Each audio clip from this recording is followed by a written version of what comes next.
C'est pas à vous que je vais expliquer que la défiance est très grande envers les politiques. Est-ce que ce militaire de la gendarmerie a menti? Mais si je ne savais pas, d'autres savaient.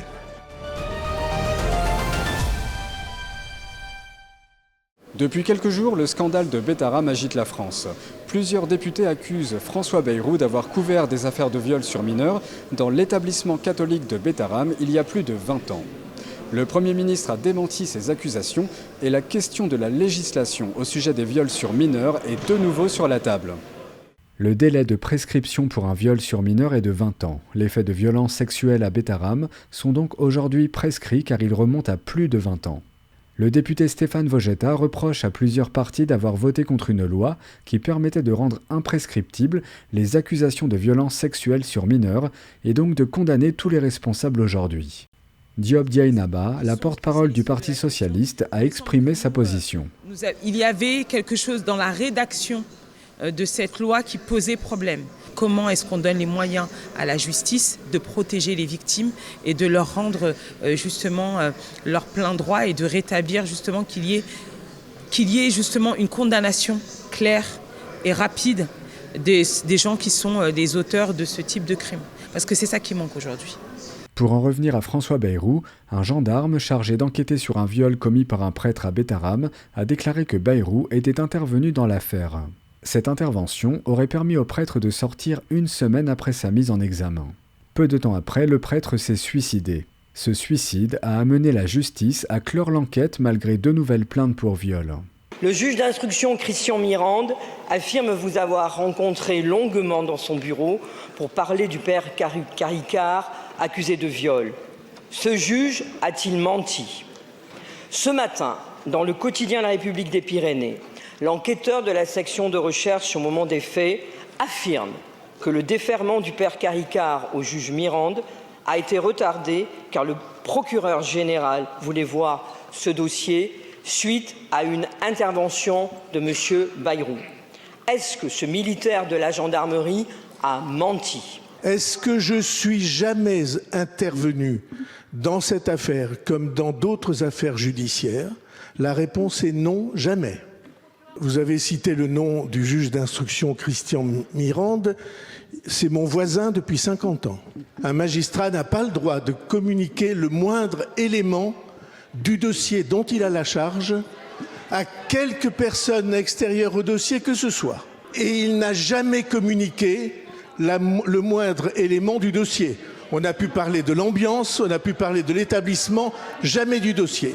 François Bayrou a déclaré qu'en revanche, le gouvernement de Lionel Jospin, lui, était au courant. Mais si je ne savais pas, d'autres savaient. Parce que j'affirme devant vous, et vous le vérifierez, que le procureur général, lui, a tenu à informer la chancellerie sur ces affaires à 4 reprises dans l'année 1998. Qui était ministre de la Justice? Quel était le gouvernement à cette époque? C'est le gouvernement socialiste de 1997 à 2002. Éric Coquerel, député de la France Insoumise, n'est pas convaincu par ces explications. Je constate qu'il a encore contredit ses propres déclarations. Donc à chaque fois qu'il prend la parole, il se contredit de la veille. Donc moi, je ne suis pas convaincu. Là, il a quand même admis qu'avec le juge, il avait discuté du dossier. Je vous rappelle qu'il y a une semaine, il avait expliqué qu'il ne connaissait rien sur le dossier. On voit bien qu'il était au courant, qu'il a menti à la représentation nationale. Il était au courant par différents aspects, à la fois de tout ce qui est toutes les questions de viol, mais aussi manifestement, j'allais dire, de l'utilisation systémique de la violence dans cet établissement qu'il ne pouvait pas méconnaître. Et je rappelle qu'il était président du Conseil général et que le président du Conseil général s'occupe de la petite enfance. Donc moi, plus il parle, plus ils enfoncent. Donc je pense que ça effectivement, je ne vois pas très bien aujourd'hui comment il reste Premier ministre. C'est pas à vous que je vais expliquer que la défiance est très grande envers les politiques et tout ce qui leur donne la sensation que nous ne respectons pas la loi, que nous ne sommes pas du côté des victimes est absolument délétère et nuit à la présomption de confiance qui doit être établie entre les concitoyens et nos concitoyennes et leur représentation nationale. La députée socialiste Colette Capdevielle est revenue sur son échange avec le Premier ministre. Et en tout cas, ce qu'avait dit, avant que cette affaire m'éclate, ce qu'avait dit le juge Christian Mirande, que j'ai également bien connu dans mon exercice professionnel et qui est un excellent professionnel, un juge totalement intègre, il a dit qu'il avait reçu François Bayrou dans son bureau. François Bayrou dans son bureau. Et on parle de 1987.